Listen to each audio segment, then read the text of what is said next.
बंदी छोड़ सतगुरु रामपाल जी परमेश्वर जी की जय हो। परमपिता परमात्मा सारी सृष्टि के रचनहार कुल मालिक असंख्य ब्रह्मांडों के स्वामी जगत गुरु तीनों लोकों में प्रवेश करके सबका धारण पोषण करने वाले राजाधिराज आत्माधार नाथों के नाथ देवों के देव महादेव सर्वेश्वर महेश्वर मृत्युंजय अजरो अमर आदि अनादि सनातनी प्रभु जगत पिता जगदीश्वर श्री श्री 1008 की उपाधि के वास्तविक अधिकारी अकाल मूर्त शौद स्वरूपी राम वासुदेव सर्वगतम परम पूज्य प्रथम पूज्य परम संत परम पुरुष परम धनी परम दयालु सत्य कबीर हक्का कबीर अल्लाहु कबीर अल्लाहु अकबर बाखबर अल्लाह ताला जगत के तारणहार जगत के मुक्तिदाता जगत के जगन्नाथ हारे के सहारे हिंदुओं के राम मुसलमानों के अल्लाह सिखों के वाहिगुरु ईसाइयों के मसीह दया के सागर दयानिधि करुणा के सागर करुणानिधि स्वयंभू परिभू संकट मोचन कष्ट हरण मंगल करण दुख भंजन अविगत कबीर निर्विकार निर्विषम परमात्मा अलय अलेख सतगुरु आदि अनादि सतगुरु असली मर्यादा पुरुषोत्तम असली राम असली कृष्ण असली घनश्याम असली मुरारी राजाओं के राजा महाराजाओं के महाराजा शहंशाहों के शहंशाह सम्राटों के सम्राट भगवानों के भगवान अल्लाहों के अल्लाह प्रभुओं के प्रभु मसीहाओं के मसीह सच्चे वाहिगुरु बाबाओं के बाबा पीरों के पीर सेठों के सेठ जगत सेठ सावलसा सेठ सर्वगुण संपन्न अनंत कोटि कलाओं के स्वामी अनंत कोटि ब्रह्मांडों के नायक योगियों में महायोगी ध्यानियों में महाध्यानी सिद्धों में परम सिद्ध ज्ञानियों में तत्व ज्ञानी ब्रह्म ज्ञानी महाज्ञानी परम ज्ञानी सर्वश्रेष्ठ ज्ञानी विज्ञानी युवा कबीर समर्थ कबीर असमवात अमित ओजा सच्चे रहनुमा करीम अल्लाह सुभान अल्लाह दुनिया के अंतिम पैगंबर 8 सितंबर 1951 से गांव धनाना जिला सोनीपत हरियाणा भारतवर्ष की पावन भूमि पे प्रकट रियल कल्कि भगवान श्री नारायण साकार हरि श्री बाबा साहेब नूर अनंत परमात्मा सच्चे दरवेश सच्चे बाखबर संत श्रोमणी सतगुरु रामपाल जी परमेश्वर जी के चरण कमल में साध संगति से जुड़े हुए देश विदेश से आप और हम सभी सत्सेवक भाई बहनों का अनंत कोटि दंडवत प्रणाम।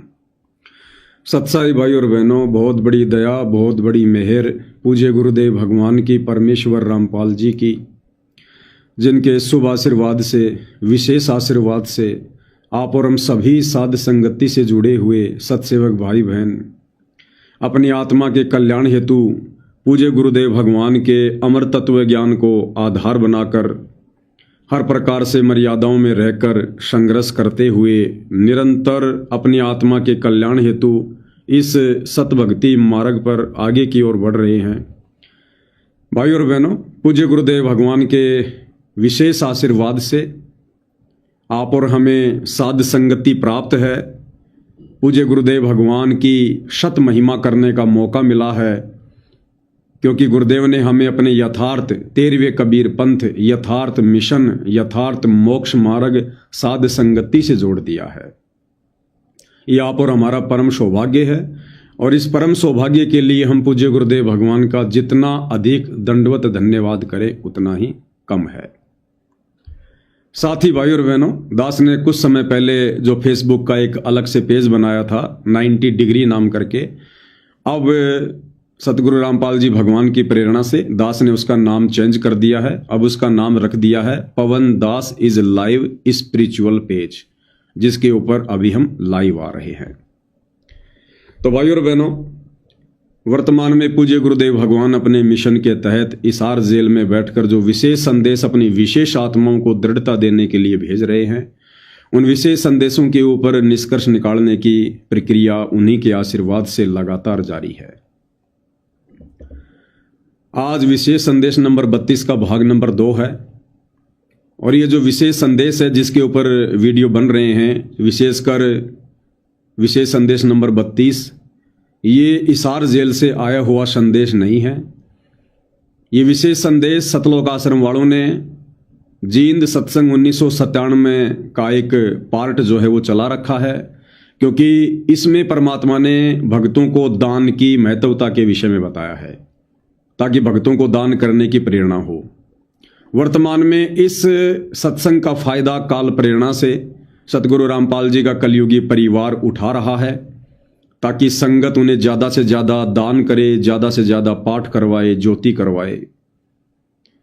तो भाई और बहनों, आप और हमने तो पूज्य गुरुदेव भगवान का चाहे कोई भी सत्संग हो, नया हो या पुराना हो, वैसे तो परम संत के जो सत्संग होते हैं वो नए पुराने नहीं होते हैं, क्योंकि परमात्मा कोई समय के अनुसार बात नहीं बोलते हैं। परमात्मा जो भी बोलते हैं यथार्थता बोलते हैं, जो हर देश काल और परिस्थिति में लागू होती है। इसलिए गुरु का सत्संग कभी भी नया या पुराना नहीं होता है। तो आप और हमने तो उन सत्संगों में पूज्य गुरुदेव भगवान ने जो संकेत छुपा रखे हैं, जो बात वे आज खुलकर सार्वजनिक करवाना चाहते हैं, आप और हमने तो उन बातों से मतलब है, गुरुदेव भगवान के उन संकेतों से मतलब है। और हमने इस सत भक्ति मार्ग पर दृढ़ता से आगे बढ़ने के लिए अपने पूज्य गुरुदेव भगवान में किस प्रकार से लगन लगानी है, कितना उनके प्रति समर्पित होना है और किस कदर हमने मर्यादाओं को लेकर सावधान रहना है, इन तमाम बातों की जानकारी आप और हमारे लिए अति आवश्यक है। और इसीलिए पूज्य गुरुदेव भगवान ने हमें ये मौका दिया है साध संगति से जुड़कर अपनी महिमा के माध्यम से हमें उन बातों तक पहुंचाने के लिए। तो भाई और बहनों, जिक्र चल रहा है जिस समय पांडवों को 14 वर्ष का वनवास मिला हुआ था, दुर्योधन ने दुर्वासा ऋषि की खूब सेवा की स्वार्थवश, ताकि दुर्वासा ऋषि बाद में मेरे कहने से जंगल में जाकर पांडवों को श्राप देकर आ जाए। तो दुर्वासा ऋषि 88,000 ऋषियों के साथ दुर्योधन का मलिन अन्न खाकर दुर्बुद्धि का शिकार होकर और पांडवों को श्राप देने की दृष्टि से चला जाता है। और वहां जाने के बाद फिर पांचों पांडव और द्रौपदी अपने गुरुदेव श्री कृष्ण जी को याद करते हैं। और फिर आगे गुरुदेव भगवान हमें जो समझाना चाहते हैं, हमने वो समझना है। वहां पर श्री कृष्ण जी प्रकट नहीं हुए, क्योंकि श्री कृष्ण जी अंतर्यामी नहीं है।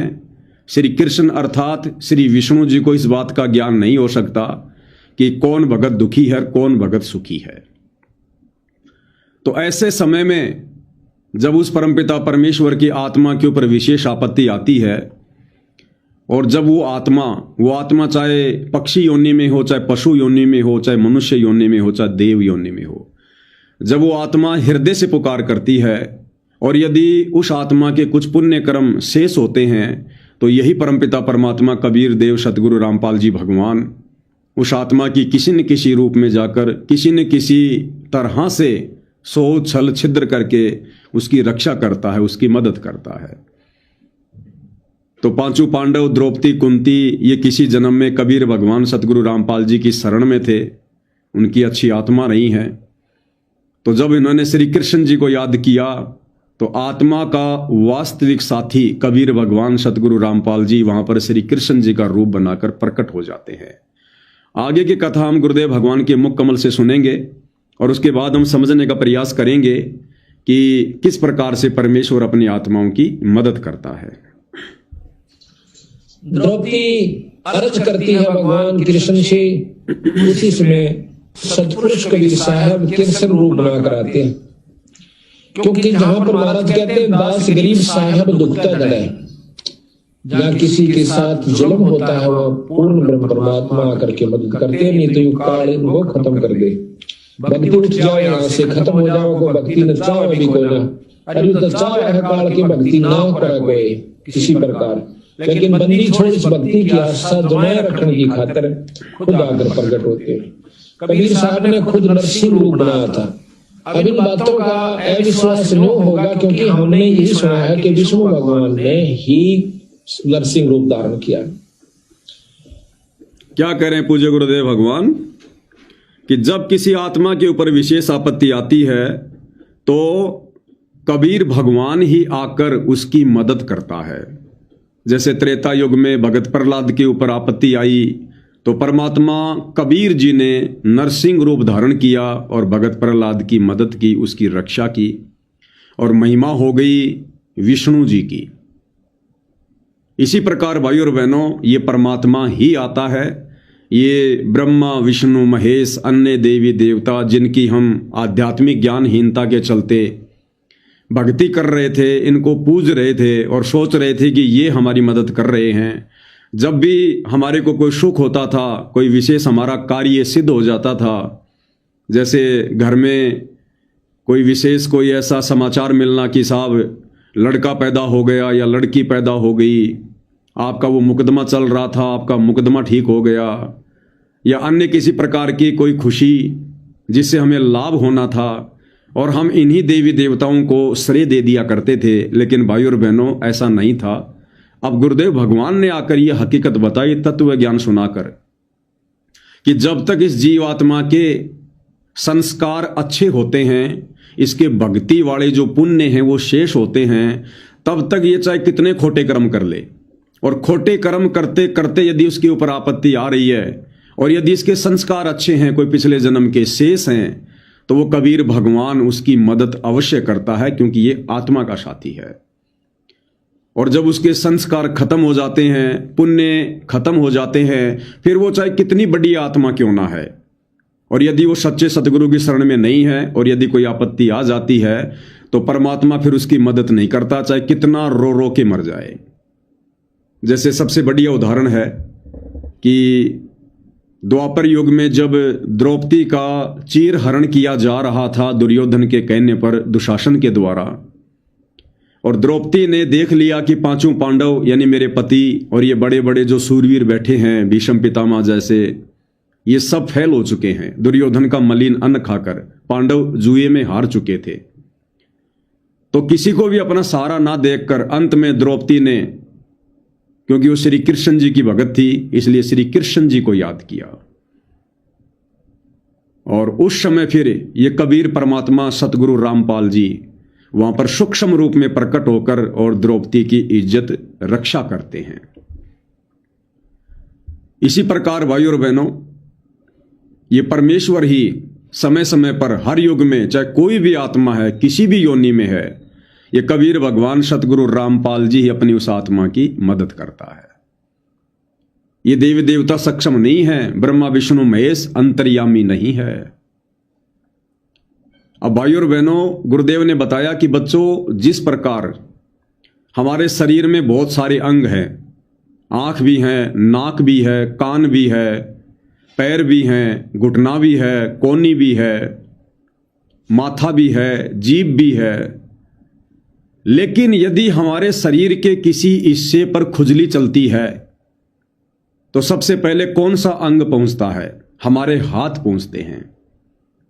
अगर नाक के ऊपर खुजली चली तो आंखें तो बहुत नजदीक हैं, माथा तो बहुत नजदीक है, पैर तो बहुत लंबे चौड़े हैं, लेकिन नाक पर खुजली मिटाने के लिए आंख नहीं आती है, माथा नहीं आता है, जीभ नहीं आती है, ठोडी नहीं आती है, तुरंत हमारा हाथ पहुंचता है वहां पर।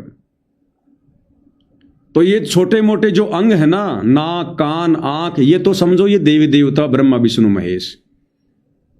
और जब कोई विशेष आपत्ति आती है, चाहे ब्रह्मा विष्णु महेश पे आओ, चाहे शरीर के किसी अन्य अंग पर आओ, चाहे आम जीवों पर आओ, हाथ वहां पर तुरंत पहुंच जाता है खुजली मिटाने के लिए।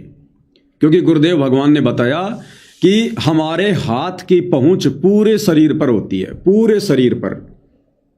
नाक की पहुंच पूरे शरीर पर नहीं होती है। अगर पीठ में खुजली चल गई तो नाक वहां तक नहीं जा सकता, लेकिन नाक पर खुजली चल गई तो पीठ चली जाएगी, सॉरी हमारा हाथ चला जाएगा। तो इसी प्रकार ये जो हाथ है, इसको समझो कबीर भगवान सतगुरु रामपाल जी, और ये जो पूरा शरीर है इसको समझो ये सृष्टि। इस सृष्टि में जहां कहीं भी किसी भी आत्मा पर कोई आपत्ति आती है, तुरंत ये कबीर भगवान सतगुरु रामपाल जी क्षण भर में पहुंच जाते हैं। पहुंचूंगा क्षण एक में जन अपने के काज। और गुरुदेव भगवान ने एक सत्संग में भी हमें यही बताया, ये उदाहरण ही काफी है। अब क्या कहते हैं, चारों युग में हम फेरे, चारों युग में मैं फेरूं, नहीं आऊं नहीं जाऊं, गरीब दास गुरु भेद से लखो हमारी ठाव। चारों युग में मैं आता हूं। वैसे तो जैसे हमारे शरीर में कहीं भी, चाहे पंजे में, पैर के पंजे में कोई कांटा लग जावे, एकदम हाथ पहुंच जाता है फ्रिक्शन ऑफ सेकंड में। ऐसे ही परमात्मा कबीर साहब की इतने समर्थ हैं, ये सभी असंख्य ब्रह्मांड उनकी ऐसे रीचेबल हैं, उनकी रेंज में ऐसे आते हैं जैसे हमारे हाथों की रेंज में हमारा सारा शरीर आ जाता है। कबीर साहब यहाँ पर जब आते हैं अपना तेज पुंज का एक और कोट बना देते हैं मनुष्य जैसा। वैसे तो मनुष्य जैसे शरीर में वहां रहते हैं अपने वास्तविक रूप में, लेकिन वहां इनका तेज बहुत ज्यादा है। उस तेज को छुपा कर अपनी सिद्धि शक्ति तय, शब्द शक्ति तय और एक और कोट मनुष्य जैसा ही तेज पुंज का शरीर बना लेते हैं। वो नाड़ी नोड़ी के जोग जुगाड़ का नहीं होता। तो क्या कहा पूज्य गुरुदेव भगवान ने कि जिस प्रकार हमारे हाथ की रेंज यानी पहुंच पूरे शरीर पर है, जहां भी कोई खुजली होती है तुरंत हमारे हाथ पहुंच जाते हैं, ठीक इसी प्रकार इस पूरी सृष्टि पर, सारे ब्रह्मांडों पर कबीर भगवान सतगुरु रामपाल जी की पहुंच है। एक क्षण में यह परमात्मा अपनी आत्मा की पुकार सुनकर पहुंच जाता है। आगे क्या कह रहे हैं गुरुदेव भगवान? अब हम आपको इसको बहुत लंबा चौड़ा उदाहरण देकर बताएंगे। कई ऐसा होता है कि हमारे गुरुदेव तलवंडी भाई में रहते थे, वहां पर एक उग्रवादियों के समय में रास्ते में एक लाला जी तलवंडी का उग्रवादियों ने पकड़ लिया। उसकी मोटरसाइकिल भी उसमें कुछ उगाही करके आया था, शाम के दिन 56 हुआ था। ये जो कथा पूज्य गुरुदेव भगवान सुना रहे हैं, ये उनके मुंह बोले गुरुदेव आदरणीय राम देवानंद जी के समय की है। आदरणीय राम देवानंद जी का एक भगत था, जो लाला जी था, सेठ था तलवंडी भाई में, पंजाब में। और एक बार उसको उग्रवादियों ने पकड़ लिया, क्योंकि उस समय पंजाब में उग्रवाद बहुत ज्यादा था, आतंकवाद बहुत ज्यादा था। तो उस भगत को कुछ उग्रवादियों ने पकड़ लिया, और उस समय उग्रवादियों के द्वारा किसी को पकड़ने का मतलब था कि उसकी मृत्यु होनी है। और किस प्रकार से उस भगत की मदद हुई और किसने मदद की, भाई और बहनों, अब ये 1997 वाले सत्संग हमें समझ में आएंगे। अब सर्दियों के थोड़ी सर्दियों के दिन थे, तो रास्ते में पकड़ लिया उनको, मोटरसाइकिल वहीं डाल दी, उसको जीप में बिठा ले गए, जा कहीं खो में बांध दिया। उन्होंने शराब पी रखी थी दोनों उग्रवादियों ने, तो उसको बांध करके वो निश्चिंत हो गए कि अब इसको फिर देखेंगे, इसको खत्म करेंगे, सुबह से पूछेंगे कहां पैसा रखा है इसने। एक तो दारू पी का वहीं लौट गया एक साइड में, एक चला गया कहीं दूसरे स्थान पर किसी कोठे में सौण की खातिर। तब उस लाला जी ने उस भक्त ने अर्ज करी, हे परमात्मा, हे गुरुदेव, आज मेरी जान बचाओ मालिक। कहते हैं बहुत तड़प हुई, उसी समय हमारे गुरुदेव वहां पर प्रकट हो जाते हैं। अब ये बात समझ के फिर आपको समझ में आ जाएगी आपका किसने नरसिंह रूप बनाया था। क्या कह रहे हैं गुरुदेव भगवान? अब ये बात समझने की है, फिर आपके समझ में आ जाएगी कि वो नरसिंह रूप किसने बनाया था। कहते हैं वहां पर हमारे गुरु जी प्रकट हो गए। कौन? आदरणीय राम देवानंद जी। अब भाई और बहनों, असल में कौन प्रकट होता है? अभी अभी गुरुदेव ने बताया, पूरी सृष्टि पर कबीर भगवान की ही पहुंच है, उन्हीं की रीच है। जब भी उनकी आत्मा पर आपत्ति आती है, परमात्मा क्षण भर में पहुंच जाते हैं। अब त्रेता युग में पहुंचे कौन? कबीर भगवान सतगुरु रामपाल जी नरसिंह रूप धारण करके। और महिमा किसकी हो गई? विष्णु जी की। अब हम तो विष्णु समझ रहे हैं, ब्रह्मा विष्णु महेश वाले विष्णु को। असल में विष्णु कौन है? पहुंचा तो विष्णु ही था, लेकिन असल में विष्णु कौन है? तीनों लोकों में प्रवेश करके जो सबका धारण पोषण करता है, वो असल में विष्णु है, कबीर भगवान सतगुरु रामपाल जी। अग्ने तनूर असी विष्णवे तवा सोमस्य तनूर असी, कबीर अंगारी असी बंभारी असी, सवर ज्योति रित धामा असी। तो असल में विष्णु कबीर भगवान सतगुरु रामपाल जी ये परमात्मा पहुंचते हैं। असल में भगवान यही हैं। असल में कबीर परमात्मा यही हैं सतगुरु रामपाल जी परमेश्वर। और दादा गुरुजी के रूप में, दादा गुरुजी के रूप में उस समय उस लाला जी की मदद करने के लिए, आतंकवादियों से छुड़वाने के लिए स्वयं सतगुरु रामपाल जी परमेश्वर जी प्रकट हुए थे दादा गुरु के रूप में। क्योंकि उस भगत की आस्था अपने गुरुजी में थी, वो भगत दादा गुरु का भगत था। तो परमात्मा ने उस समय किसी को पूर्ण मोक्ष मार्ग तो दिखाना नहीं था, वो समय नहीं था, वो 12वां पंथ था। तो उस भगत की जहां भी आस्था थी, जिसमें भी आस्था थी, उसने अपने गुरुजी को पुकारा। तो सतगुरु रामपाल जी परमात्मा अपने मुंह बोले गुरुदेव का रूप बनाकर उसी उम्र में, उसी अवस्था में और उस भगत के पास में प्रकट हो जाते हैं। और परमेश्वर वहां से उस भगत को छुड़वा कर लेकर आते हैं। क्योंकि यही कबीर भगवान है, यही कबीर परमात्मा है। आज सतगुरु रामपाल जी की 90% संगत यहीं पर धोखा खा रही है, भगवान को लेकर ही धोखा खा रही है, और कोई धोखा नहीं है। ये मर्यादा वर्यादा तोड़ना, ये राजनीतिक रैलियों में धक्के खाना, ये केवल उसी समय तक है जब तक हम अपने भगवान को नहीं पहचान लेते हैं। हम दुनिया में तो ढिंढोरा पीट रहे हैं खड़े होकर कि लोगों ने अपने भगवान को पहचान लिया, लोगों ने अपने भगवान को पहचान लिया, लेकिन हम अपने भगवान को अभी तक नहीं पहचान पा रहे। ये तो पता चल गया कि भगवान का नाम कबीर है, लेकिन अभी तक ये नहीं पता है कि वो भगवान है कौन, वर्तमान में कहां है वो कबीर। इस बात को साथ संगति से जुड़े सत्सेवक भाई बहनों के अलावा सतगुरु रामपाल जी का कोई भी भगत, उनके परिवार का कोई भी सदस्य नहीं जान पाया, नहीं पहचान पाया। और इसी कारण से लगातार काल के षड्यंत्र का शिकार होकर, मर्यादा तोड़कर धोखे पर धोखा खा रही है संगत। हमें कैसे यकीन हो? हमें सत्संगों से यकीन होगा। गुरुजी को चमत्कार दिखाकर, अपना नूरी रूप दिखाकर, या सर में कोई 4 सींग लगाकर ऐसे नहीं दिखाएंगे कि मैं कबीर भगवान हूं। उनके सत्संगों से पता चलेगा, इस तत्व ज्ञान से पता चलेगा। आपने भाई और बहनों ये पुस्तक पढ़ी होगी, जब जब भूल पड़े।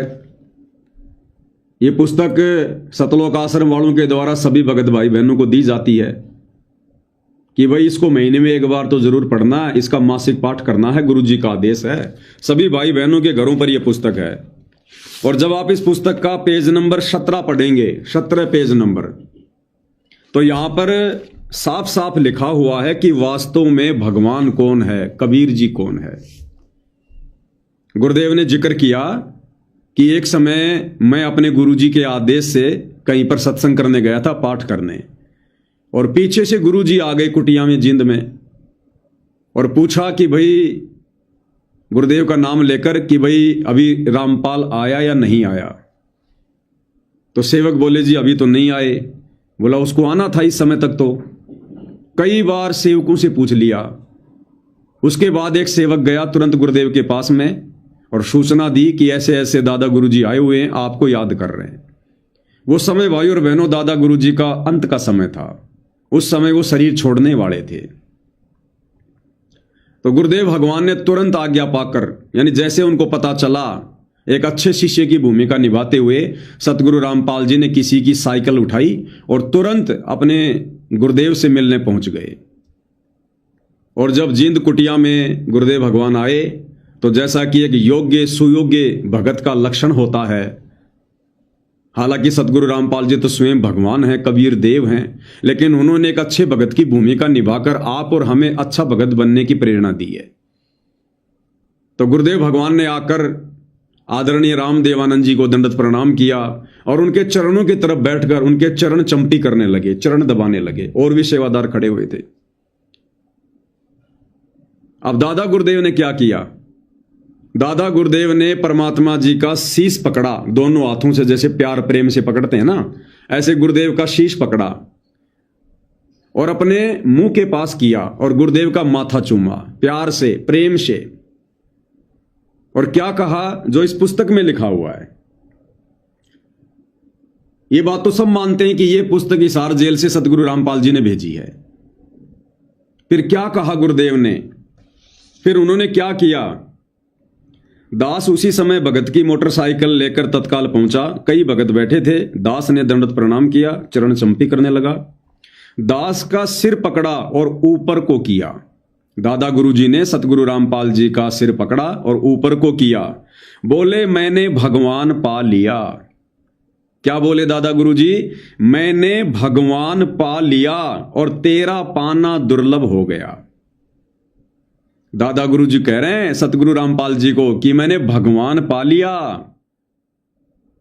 अर्थात 650 साल पहले जो घटना घटित हुई थी पंडित रामानंद जी और कबीर जी के बीच में, सेम टू सेम वही लीला वर्तमान में चल रही है। क्योंकि कबीर भगवान ने अपनी वाणी के अनुसार 12वें पंथ में आना था आगे चलकर। तो 17 फरवरी 1988 को कबीर भगवान सतगुरु रामपाल जी 12वें पंथ में आ गए। आदरणीय रामदेवानंद जी को मुंह बोला गुरु बना लिया, जैसे काशी में पंडित रामानंद जी को बनाया था, और सब कुछ उनको बता दिया गया था। और गुरुदेव भगवान ने बता दिया था कि स्वामी जी आप मेरे मुंह बोले गुरु बने रहिए। और असल में सतगुरु रामपाल जी ने दादा गुरु जी को दीक्षा दी, उनको यथार्थ सतनाम दिया, उनको सारनाम दिया। और एक जो रहस्य होता है, जो गुप्त बात होती है, वो उन दोनों के बीच में रही। लेकिन अंत के समय में परमात्मा ने यह क्लियर भी करवाना था कि आगे चलकर मेरी संगत धोखा ना खा जाए, अपने भगवान को पहचानने में कोई त्रुटि ना कर दे। तो अंत के समय में परमात्मा ने इस लीला को जन्म दिया। और दादा गुरुजी सतगुरु रामपाल जी का माथा पकड़कर चूम कर कह रहे हैं कि मैंने भगवान पा लिया। बताओ भाई, और कौन सा भगवान पा लिया?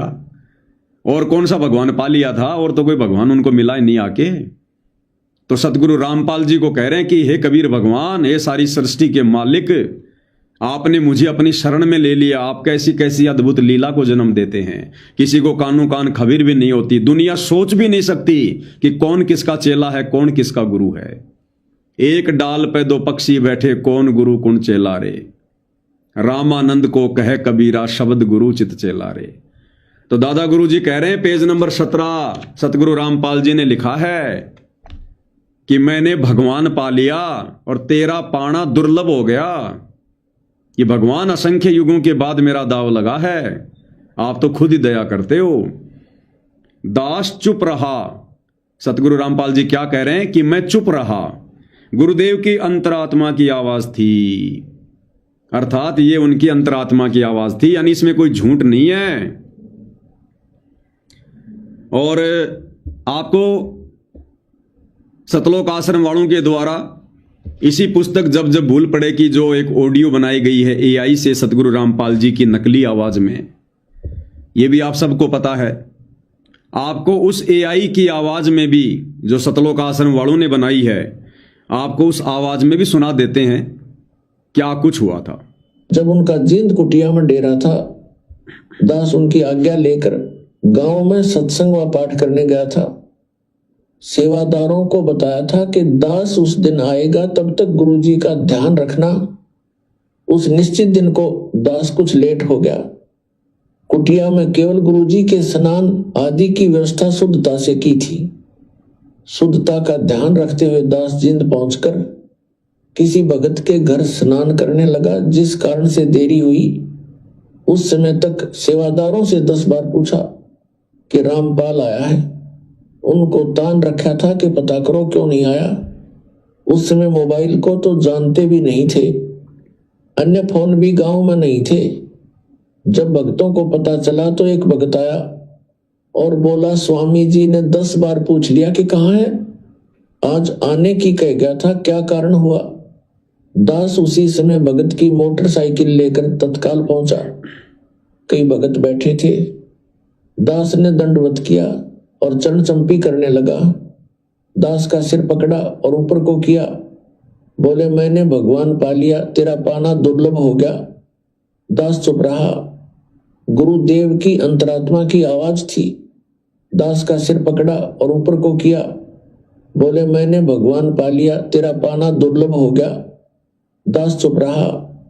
गुरुदेव की अंतरात्मा की आवाज थी। दास का सिर पकड़ा और ऊपर को किया। बोले, मैंने भगवान पा लिया, तेरा पाना दुर्लभ हो गया। दास चुप रहा। गुरुदेव की अंतरात्मा की आवाज थी। अगले दिन तलवंडी बाई वाले आश्रम में चले गए, वहां से सतलोक गमन किया।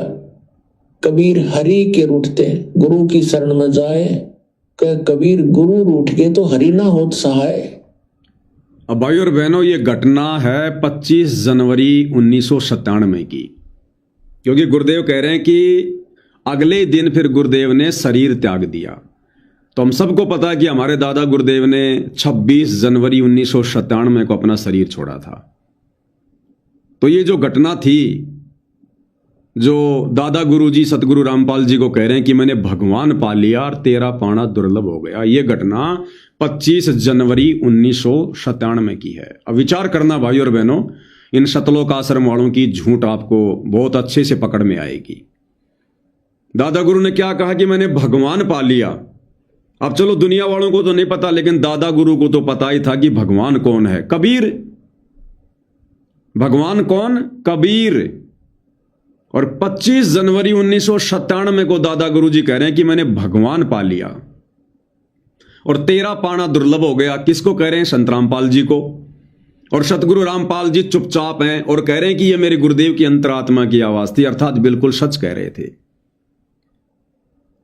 अब भाई और बहनों, इन सतलोक आश्रम वालों से पूछो कि तुमने जो 25 मिनट की AI से जो फिल्म बनाई है, संत और परमात्मा का अद्भुत मिलन, जिसमें तुम लोगों ने 9 मार्च 1997 को सतगुरु रामपाल जी को एक 2 कोड़ी का जीव साबित करते हुए, एक आम व्यक्ति साबित करते हुए, कबीर जी की कोई हंस आत्मा साबित करते हुए तुम लोगों ने जो सतलोक में भेज दिया सह शरीर, आकाश में उड़वा दिया उस AI वाली वीडियो में। अरे कुछ तो दिमाग लगाओ, कुछ तो तत्व ज्ञान का इस्तेमाल करो। भाई और बहनों, जानबूझकर सतगुरु रामपाल जी भगवान ने इन घटनाओं को जन्म दिया ताकि इस तत्व ज्ञान की टेक रह जाए। नहीं तो इन आश्रम वालों ने तो काल प्रेरणा से गुरु को मानुष साबित करवाने में किसी प्रकार की कोई कमी नहीं छोड़ी। ये कह रहे हैं कि सतगुरु रामपाल जी तो कबीर जी के परमहंस थे और 9 मार्च 1997 को कबीर जी सतलोक से आए और संत रामपाल जी को सह शरीर सतलोक भेज दिया। कब? 9 मार्च 1997 को। और ये दादा गुरु जी वाली घटना कब की है? 9 मार्च 1997 से 2.5 महीने पहले की, जिस समय तक इन सतलोक आश्रम वालों का कबीर भगवान सतलोक से नहीं आया था दिन के 10 बजे, और ना उस समय तक सतगुरु रामपाल जी को सतलोक भेजा गया था। 9 मार्च 1997। और दादा गुरु वाली घटना कब की है? 9 मार्च 1997 से 2.5 महीने पहले की, 25 जनवरी 1997 की। और दादा गुरु जी क्या कह रहे हैं कि मैंने भगवान पा लिया और तेरा पाना दुर्लभ हो गया। तो असल में भगवान कौन? असल में कबीर कौन है भाई? जब सतगुरु रामपाल जी खुद ही भगवान हैं, खुद ही कबीर हैं, दादा गुरु जी इस बात का पुख्ता प्रमाण देकर चले गए, तो फिर भगवान ने सह शरीर सतलोक जाने की क्या जरूरत थी? फिर और कौन सा भगवान सतलोक से आएगा इनके अलावा ज्ञान देने के लिए? तो यहां भी सतलोक आश्रम वालों का ये जो झूठा ज्ञान है, ये बिल्कुल फेल हो जाता है, निरस्त हो जाता है इनका। अर्थात ये 25 मिनट की फिल्म जो इन्होंने बनाई है, ये काल प्रेरणा से गुरु को मानुष साबित करवाने के लिए ही बनवाई है। ये फिल्म आप जी ने देखी होगी। इस प्रकार कबीर परमात्मा संत रामपाल जी महाराज जी को सह शरीर सतलोक भेज देते हैं। इस प्रकार कबीर परमात्मा संत रामपाल जी महाराज जी को सह शरीर सतलोक भेज देते हैं और स्वयं सर्व सृष्टि रचनहार कबीर परमात्मा संत रामपाल जी महाराज जी के रूप में संपूर्ण संसार का उद्धार करने के उद्देश्य से इस पवित्र मिशन पर निकल पड़ते हैं। तो बताओ भाई और बहनों, जब दादा गुरु जी कह रहे हैं 25 जनवरी 1997 को कि मैंने भगवान पा लिया और तेरा पाना दुर्लभ हो गया, भगवान है कबीर। दादा गुरु को तो पता ही था कि भगवान कौन है, कबीर। वो तो किसी और को भगवान नहीं कहेंगे।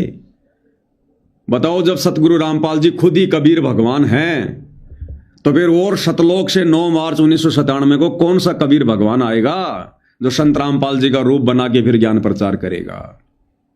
तो एक बहुत बड़ी साजिश, एक बहुत बड़ा षड्यंत्र यहां पर सतलोक आश्रम वालों के माध्यम से इस काल बली ने संगत के साथ में किया, ताकि गुरु को कोई परमात्मा के रूप में स्वीकार ना कर ले। आज हर सतलोक आश्रम से जुड़े भाई बहनों के दिलो दिमाग में यही बात है कि हमारे गुरुजी नहीं है धरती पर, हमारे गुरुजी के रूप में कबीर जी लीला कर रहे हैं। ये होता गुरु को मानुष मानना। बहुत भयंकर षड्यंत्र इस काल बलि का भाई और बहनों। ये तो गुरुदेव भगवान की असीम रजा है आप और हमारे ऊपर, जो परमेश्वर ने थोड़ी बहुत सद्बुद्धि देकर सत्प्रेरणा देकर ये खुलासे करवा दिए। नहीं भाई और बहनों, कोई भी संत रामपाल जी को परमात्मा मानकर भक्ति नहीं करता और वो का वो काम हो जाता जो 650 साल पहले हुआ था, गुरु को मानुष मानने वाला। और जब तक हम गुरु को मानुष मानेंगे हम लाख जन्म भी परमात्मा प्राप्ति नहीं कर सकते, हम सतलोक गमन नहीं कर सकते। आगे क्या कह रहे हैं पूज्य गुरुदेव भगवान। उसी समय उन्होंने देखा कि महाराज जी खड़े हैं और उसके सारे जो बंधन बांध रखे थे, उसको जोड़ रखा था, वो अपा खुल गए एकदम। देखा है कि महाराज जी खड़े हैं और बहुत वृद्ध दिखा है। जो बोले गुरुदेव आप क्यों कर आए यहाँ पर? हे महाराज, हे बंदी छोड़े स्वामी जी, आप किस तरह है महाराज? कहने लगे आ मेरे साथ, चल तुम्हारे घर। महाराज मैं तो ये भी नहीं मालूम घर किधर है, या तो रास्ते का बिना मेरा जावा की साइड में, अब मेरे पीछे आ जा। पीछे पीछे गारा में का, पानी में का, ईखों में का निकल के और तलवंडी मंडी में आकर उनके घर के बाहर ने आगे छोड़ के कहने लगे अपने घर में जा। कौन? गुरुदेव कह रहे हैं कि जो दादा गुरु जी थे आदरणीय रामदेवानंद जी, वो वहां पर प्रकट हो जाते हैं और लाला जी को जो रस्सियों से बांध रखा था उग्रवादियों ने रस्सियों से खोला और उसको लेकर इक्खों में कीचड़ में उस लाला जी को तो अपने घर का भी नहीं पता था कि वो मुझे उग्रवादी कहाँ ले गए। और कह रहे हैं कि दादा गुरु जी 125 साल की उम्र उस समय, और उसको वहां से निकाल कर और उसके घर के दरवाजे के आगे छोड़कर चले जाते हैं। रात के समय उनके घर वालों ने सब रिश्तेदारियों में टेलीफोन कर कर पूछ लिया कि वो कहाँ है। किसी ने नहीं बताया कि हमारे यहाँ कोई नहीं आया, वो तो नहीं आया। उसने समझ लिया कि वो खत्म हो चुका है, अब नहीं जिएगा, क्योंकि शाम के समय कोई भी बाहर रह गया उसको मृत मान लिया जाता था। ऐसा खतरनाक समय चल रहा था पंजाब में। तो उसने आके कुआड़ खड़खड़ाया। अब कुआड़ कौन खोले? वहां से 5 बजे मंडी में सारी में ताला लग जाया करता था, सब अपने अंदर घुस जाया करते थे। आवाज दी, घर वालों ने देखा कि आवाज तो आवाज अपने उसकी। फिर ऊपर का देखा उन्होंने कि कहीं इनके साथ उग्रवादी तो नहीं है, अभी इनको ले आए हो पकड़ कर, आवाज दो आ रहे हो। वो अकेला खड़ा दिखा। उसी समय भाग्य आए, पैर काले में कर 2 कुआड़ खोल दिया, एकदम ऊपर ले जाकर फिर बंद कर लिया। उनसे पूछा कि कहाँ थे? उसने बताया कि हम उग्रवादियों ने पकड़ लिया था मेरे को। फिर कैसे आए कि गुरुजी अनछुटवाए।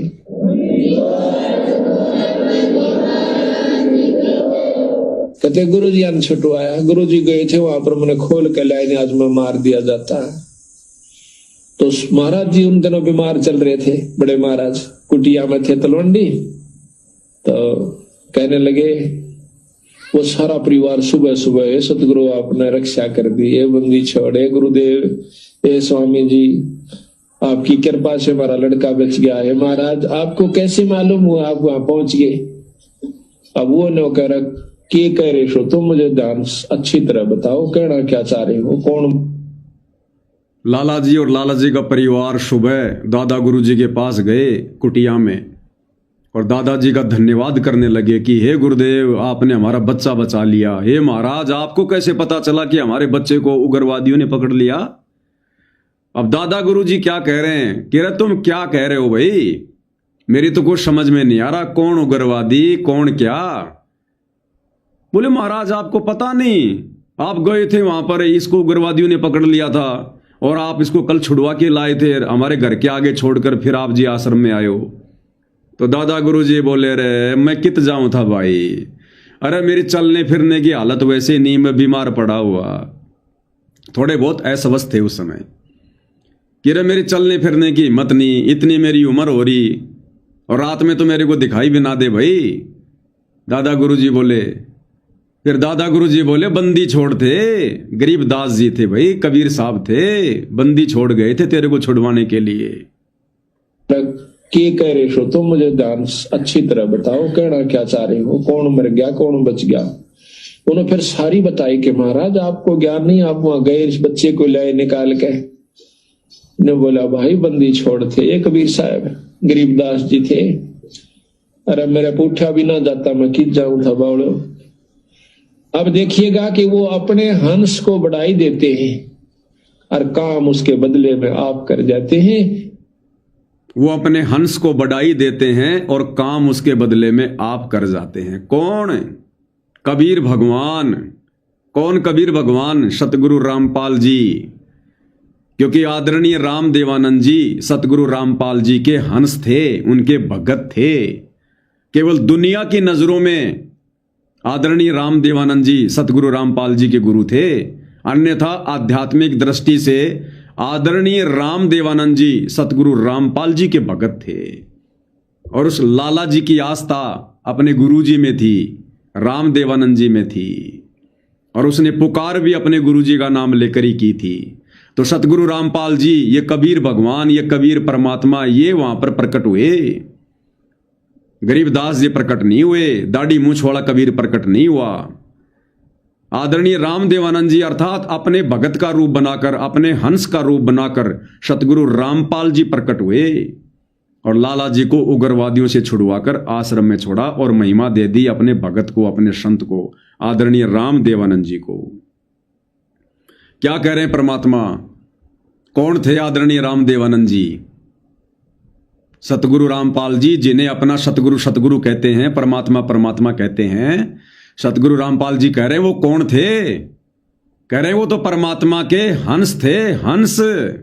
परमात्मा नहीं थे राम देवानंद जी, वो तो परमात्मा के हंस थे, यानी सतगुरु रामपाल जी के भगत थे, उनके हंस थे। क्योंकि परमात्मा कौन? सतगुरु रामपाल जी।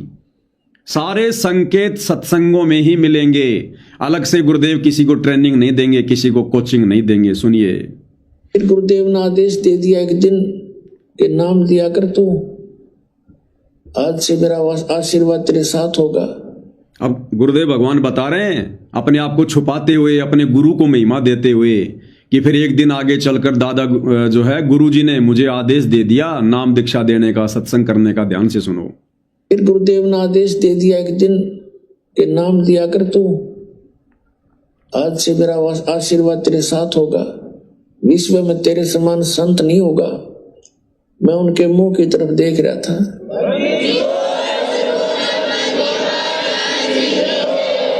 क्योंकि अपनी औकात से जीव खूब परिचित होता है, मानने चाहे ना माने। मुझे अपनी स्थिति का पता था कि जितना वजन इन्होंने दास पर रख दिया इस योग्य नहीं है। फिर भी मेर है उनकी, गुरु मेर करें तो कागज हंस बना दे। तो उन्होंने कहा तेरे साथ रहूंगा, चिंता मत करना। और आज से सभी जितने उनके शिष्य थे सबसे कह दिया था कि आज के बाद मैं तुम्हारा गुरु नहीं हूं। आज से दोबारा इससे उपदेश ले लो और इसको गुरु बनाओ, इससे तुम्हारा मोक्ष होगा। अब यह बात भी नहीं हमारे गले उतरे थी। अब बताओ भाई और बहनों, दादा गुरु जी भगवान कहाँ हुए? सच्चे सतगुरु कहाँ हुए? कबीर भगवान कहाँ हुए? कबीर भगवान जो समर्थ है, सबका मोक्ष करने वाला है, वो ये कैसे बोलेगा कि भाई मेरे से किसी का मोक्ष नहीं होना, आज के बाद इसे अपना गुरु बना लो, इससे तुम्हारा मोक्ष होगा। जबकि मोक्ष तो कबीर भगवान से होता है।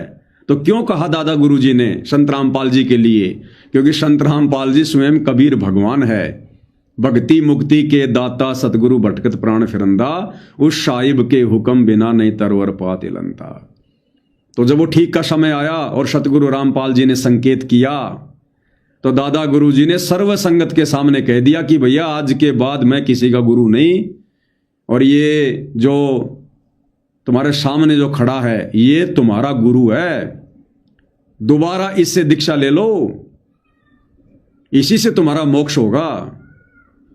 क्योंकि दादा गुरु जी को समझ आ गई थी बात कि ये साक्षात परमात्मा है, ये कबीर देव भगवान है।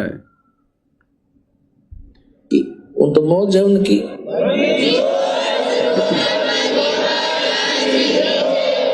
कहने का भाव ये था कि उन्होंने अपना वजन तार दिया। तो परमात्मा के हंस थे वो खास और सुनियोजित तरीके से इस बिचली पीढ़ी तक ये मूल धन लेना था हमने, और वो उनको उनके से द्वारा पार नहीं होने थे, ये पार इस दास के द्वारा होने थे। इसलिए उन्होंने अपना पल्ला झाड़ दिया और अपना वजन कति खत्म कर दिया। मैं तुम्हारा गुरु नहीं हूं, अब ये है वो गुरु जिसकी तुम्हें आवश्यकता है।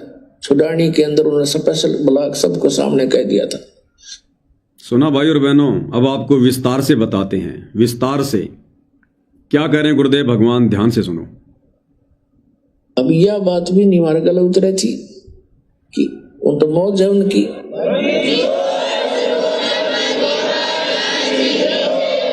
कहने का भाव ये था कि उन्होंने अपना वजन उतार दिया। क्या कह रहे हैं गुरुदेव कि उन्होंने अपना वजन उतार दिया। किसने? दादा गुरुजी ने। अरे दादा गुरुजी अगर भगवान होते, सच्चे सतगुरु होते, तो सच्चे सतगुरु पर कोई भार चढ़ता है क्या? सच्चे सतगुरु पर कोई भार चढ़ता है क्या? कोई वजन बढ़ता है क्या चेलों का?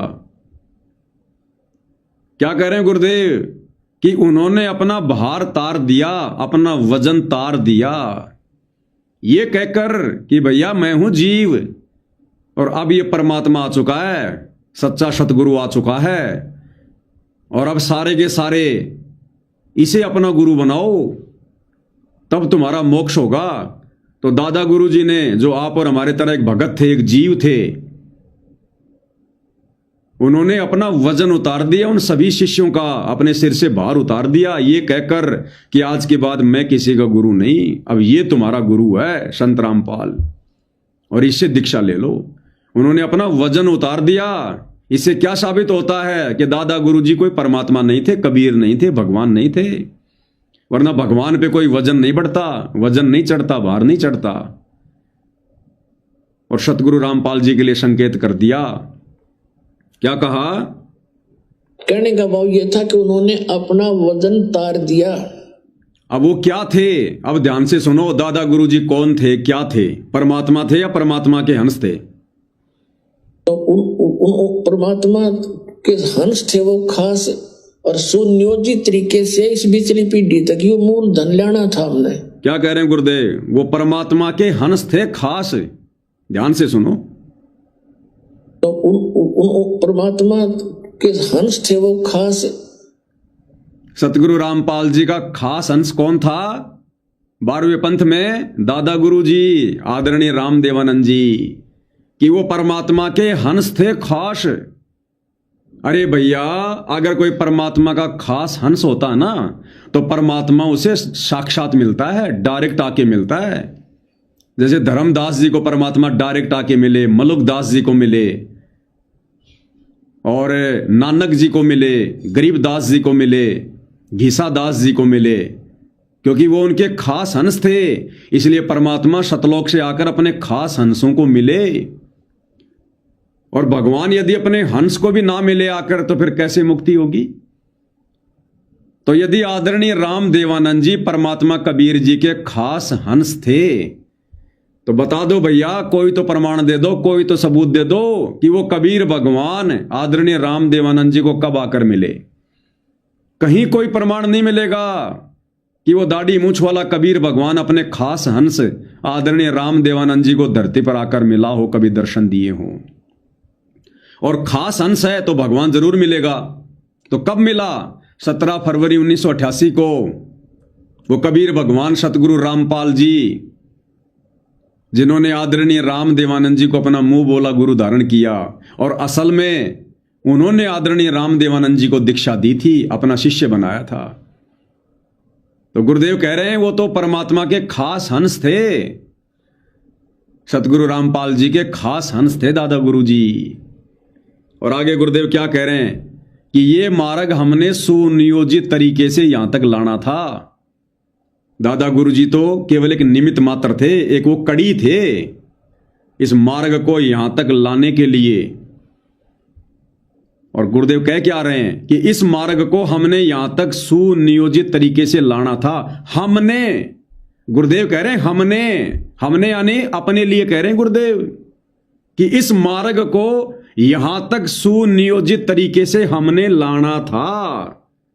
ध्यान से सुनो, और सुनियोजित तरीके से इस पिछली पीढ़ी तक ये मूलधन लाना था हमने। और सुनियोजित तरीके से इस बिचली पीढ़ी तक ये मूलधन लाना था हमने यानी गुरुदेव अपने लिए कह रहे हैं कि नादानो आदरणीय राम देवानंद जी को तो मैंने निमित्त बना रखा था 12वें पंथ के लास्ट में संत रूप में। कह रहे हमने लाना था ये मार्ग यहां तक सुनियोजित तरीके से, क्योंकि ये 12वें पंथ के लास्ट की घटना है। आदरणीय राम देवानंद जी गरीबदास जी के 12वें पंथ के लास्ट गुरु अंतिम संत हैं। और 650 साल पहले कबीर जी ने धर्मदास जी को क्या कहा था कि 12वें पंथ हम ही चल आवें, सब पंथों को मिटाकर एक पंथ चलावें। तो परमात्मा जी ने 12वें पंथ में आगे चलकर आना था। तो 17 फरवरी 1988 को तुम्हारा कोई दाढ़ी मूंछ वाला तो आया नहीं। कौन आए? सतगुरु रामपाल जी। 8 सितंबर 1951 को धरती पर प्रकट होकर कलयुग की बिचली पीढ़ी में, ये कलयुग की बिचली पीढ़ी उस दिन से शुरू हुई है जिस दिन सतगुरु रामपाल जी प्रकट हुए हैं। 8 सितंबर 1951 से कलयुग की बिचली पीढ़ी शुरू हुई है। और 17 फरवरी 1988 को 12वें पंथ में प्रवेश किया इस कबीर भगवान सतगुरु रामपाल जी ने अपनी वाणी के अनुसार कि 12वें पंथ हम ही चलावें और सब पंथों को मिटाकर एक पंथ चलावें। तो कबीर भगवान का वचन तो फैल नहीं हो सकता, ये तो अमर वाणी है। अगर उसका वचन फैल हो गया तो फिर भक्ति कहां रह गई? फिर तो 12वें पंथ में उन्होंने खुद ही आना था, तो वो आ गए 12वें पंथ में। अन्यथा अगर आप उस दाढ़ी मूंछ वाले कबीर को कबीर मान रहे हो तो वो कबीर तो 12वां पंथ खत्म होने के बाद आया है, और आया भी नहीं। 9 मार्च 1997 को 12वां पंथ खत्म हो चुका था, जिस दिन ये आश्रम वाले कह रहे हैं कि संत रामपाल जी को कबीर भगवान आकर मिले। क्यों भाई? 12वें पंथ में आने में उस दाढ़ी मूंछ वाले कबीर भगवान को डर लग रहा था क्या? फिर तो कबीर भगवान अपनी वाणी का कच्चा है, अपनी जुबान का कच्चा है। धर्मदास जी को तो कह रहा है, कबीर सागर में लिखवा दिया कि धर्मदास ये मेरी अमर वाणी है कि 12वें पंथ हम ही चलावें, सब पंथों को मिटाकर एक पंथ चलावें। तो 12वां पंथ तो असल में उसी दिन खत्म हो गया था जिस दिन दादा गुरु जी ने सतगुरु रामपाल जी को सर्व अधिकार दे दिए थे। और 1994 में तो 13वां पंथ शुरू हो गया था। तो 12वां पंथ तो 1994 से पहले खत्म हो गया, और उससे पहले पहले कबीर भगवान ने आना था। तो दाढ़ी वाला तो आया नहीं, दाढ़ी वाले ने तो 13वां पंथ जो है वो चलाया नहीं। फिर कोई ये कहे कि भाई 12वें पंथ के अंतिम गुरु दादा गुरु जी थे, तो जब तक दादा गुरु जी धरती पर हैं तब तक तो 12वां पंथ ही माना जाएगा। तो दादा गुरु जी भी 26 जनवरी 1997 को शरीर छोड़ गए। अर्थात इस आधार से भी मानो तो 26 जनवरी 1997 को जिस दिन 12वें पंथ के अंतिम गुरु दादा गुरु ने शरीर छोड़ा, उस दिन वो पंथ समाप्त हो गया। और दादा गुरु के शरीर छोड़ने के 2.5 महीने बाद 9 मार्च 1997 को ये आश्रम वाले कह रहे हैं कि कबीर भगवान आकर संत रामपाल जी को मिले। तो भी तुम्हारा कबीर भगवान 12वें पंथ में तो नहीं आया, वो तो 12वें पंथ का गुरु शरीर छोड़ गया, उसको 2.5 महीने बाद आ रहा है। तो भाइयों और बहनों, ये सारी की सारी लीला, ये सारे के सारे खेल सतगुरु रामपाल जी ने जानबूझ के खेले ताकि काल के षड्यंत्र को फैल किया जा सके, आश्रम वालों की झूठ का पर्दाफाश किया जा सके, और आत्माएं अपने गुरु को परमात्मा मानकर दृढ़ता के साथ भक्ति करें। नहीं तो भाइयों और बहनों, गुरु को परमात्मा मानना इतना आसान नहीं है। अगर गुरुदेव भगवान साथ संगति शुरू ना करवाते और इन गूढ़ रहस्यों को उजागर ना करवाते, आज आप और हम भगत भाई बहन भी संदेह करते कि हमारे गुरुजी भगवान नहीं हो सकते, संत रामपाल जी भगवान नहीं हो सकते। तो अगर वो दाढ़ी मूंछ वाला ही कबीर भगवान है तो भैया 12वां पंथ तो 1994 में खत्म हो गया। 12वें पंथ का गुरु भी 26 जनवरी 1997 को शरीर छोड़ गया, फिर भी तुम्हारा वो कबीर नहीं आया। लेकिन कबीर की वाणी झूठी नहीं हो सकती, कबीर झूठा नहीं हो सकता। साध वचन पलटे नहीं, चाहे पलट जाए ब्रह्मांड। तो भैया 17 फरवरी 1988 को संत रामपाल जी के रूप में उन्होंने 12वें पंथ में प्रवेश किया और अपनी वाणी के अनुसार कि सब पंथों को मिटाकर एक पंथ चलावें 1994 में अपना यथार्थ 13वां पंथ उन्होंने शुरू कर दिया। तो क्या कह रहे हैं गुरुदेव कि उनको यहां तक सुनियोजित तरीके से हमने लाना था। क्या कह रहे हैं मालिक? और सुनियोजित तरीके से इस बिचली पीढ़ी तक ये मूलधन लाना था हमने, और वो उनको उनके से द्वारा पार नहीं होने थे, ये पार इस दास के द्वारा होने थे। क्या कह रहे हैं गुरुदेव कि उनके द्वारा तो कोई पार भी नहीं होना था। आदरणीय राम देवानंद जी के माध्यम से तो किसी का मोक्ष भी नहीं होना था, कोई पार भी नहीं होना था। कह रहे हैं ये पार ही इस दास के माध्यम से होने थे। यानी गुरु जी अपने लिए कह रहे हैं कि जीवों का मोक्ष ही मेरे द्वारा होना था। सुनो ध्यान से। और वो उनको उनके से द्वारा पार नहीं होने थे, ये पार इस दास के द्वारा होने थे। इसलिए उन्होंने अपना पल्ला झाड़ दिया और अपना वजन कति खत्म कर दिया। मैं तुम्हारा गुरु नहीं हूं, अब ये है वो गुरु जिसकी तुम्हें आवश्यकता है। छुड़ानी के अंदर उन्होंने स्पेशल ब्लॉक सबको सामने कह दिया था। तो बताओ भाई और बहनों, कौन हुआ परमात्मा? इतने प्रमाण, इतने सबूत मिल रहे हैं, इस पापी मन को संदेह करने की गुंजाइश नहीं रहनी चाहिए अगर कोई अधिकारी आत्मा है तो। और सुन लो, दादा गुरुजी कौन थे, उनको क्या ज्ञान था, कितना उनको तत्व ज्ञान था। दादा गुरुजी को पूर्ण तत्व ज्ञान भी नहीं था, क्योंकि मूल ज्ञान तो 12वें पंथ में किसी को देना ही नहीं था। अरे दादा गुरुजी को तो गायत्री मंत्र के बारे में भी नहीं पता था कि इससे पहले ओम शब्द लगता है कि नहीं लगता, ये कौन से वेद के कौन से अध्याय में लिखा हुआ, ये भी नहीं पता था दादा गुरुजी को। क्या कह रहे हैं गुरुदेव भगवान कि इस दास से पहले किसी भी ऋषि महात्मा को ये नहीं पता था कि गायत्री मंत्र क्या है। तो इसी प्रकार जो परमात्मा ने अपने वचन बोले हैं, दिए थे इस काल में, आगे बोले हैं, उन वचनों को बिगाड़ करके अपनी चतुरता दिखा के उस यजुर्वेद अध्याय नंबर 36 मंत्र नंबर 3 को बिगाड़ के गायत्री नाम लिख दिया। और इस दास से पहले किसी को ये नहीं मालूम था यो गायत्री मंत्र है के सांग से घोटा घोटा करते ये ऋषि मैं ऋषि भी। और क्या कह रहे हैं गुरुदेव? नंबर 3 को बिगाड़ के गायत्री नाम लिख दिया। और इस दास से पहले किसी को ये नहीं मालूम था यो गायत्री मंत्र है के सांग से घोटा घोटा करते ये ऋषि मैं ऋषि भी। गुरुदेव कह रहे इस दास से पहले ये गायत्री मंत्र क्या है किसी को नहीं पता था। अब दास से पहले यानी सतगुरु रामपाल जी से पहले तो भैया दादा गुरुजी भी आ जाते हैं। सतगुरु रामपाल जी से पहले तो दादा गुरुजी भी आ जाते हैं। सबको ले लिया गुरुदेव ने लाइन में कि इस दास से पहले ये किसी भी ऋषि महात्मा को नहीं पता था कि ये गायत्री मंत्र क्या है। केवल गोट्या गोट्या करते थे, ओम भूर्भुवस्सुवः तत्सवितुर्वरेण्यं भर्गो देवस्य धीमहि धियो यो न प्रचोदयात्। केवल रट्टा लगाया करते थे। सतगुरु रामपाल जी ने आकर बताया कि भैया इस गायत्री मंत्र से पहले ओम शब्द नहीं है, और ये यजुर्वेद अध्याय 36 का मंत्र नंबर 3 है। दादा गुरुजी को भी इस बात का ज्ञान नहीं था। तो कौन थे दादा गुरुजी?